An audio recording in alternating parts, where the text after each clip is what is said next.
رسول اللہ نے فرمایا لا تنکح الائم حتی تستأمر ولا تنکح البکر حتی تستاذن.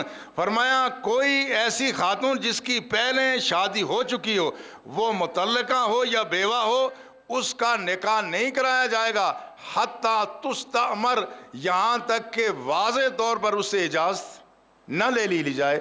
اور فرمایا جو باکرہ ہوں، جو کنواری لڑکی ہوں، لا تنکح حتی تستاذن، یہاں تک کہ جب تک اسے اجازت نہ لی جائے اس وقت تک اس کا بھی نکاح نہیں ہوگا. تو فرمایا اس کی اجازت کیا ہوگی؟ فرمایا اس کا خاموش رہنا یہی اس کی طرف اجازت ہوگی. یعنی کسی ایسی باکرہ یعنی کنواری لڑکی سے جب اس کے نکاح کا معاملہ ہوگا تو نکاح سے پہلے اس سے پوچھا جائے گا، اگر وہ خاموش رہے تو یہ اذن ہی شمار ہوگا. لیکن اس میں شرط یہ ہے کہ اجازت لینے والا قریبی ولی ہو، کوئی باپ ہے، ماموں ہے، بھائی ہے تو پھر ہوگا، ورنہ اگر کوئی غیر پوچھتا ہے جب تک صراحت سے اپنی رضامندی نہیں دے گی اس وقت تک اس کا نکاح نہیں ہو سکے گا.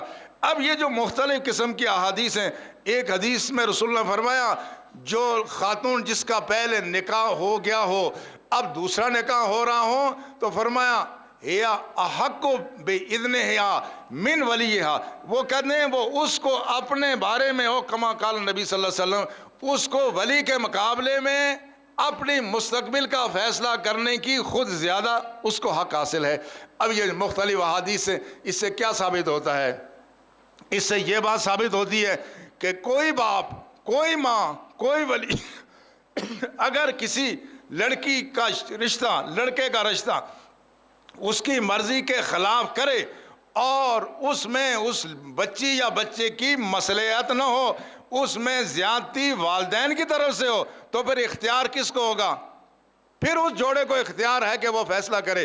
لیکن اگر وہ دونوں جو بننے والے مستقبل میں بننے والے ساتھی اگر والدین کی رائے کو بلا وجہ مسترد کریں تو لا نکاح الا بولی کا مطلب کیا ہوا کہ ہر وہ نکاح جس میں ولی شامل نہ ہو اس نکاح میں کوئی برکت نہیں ہوتی.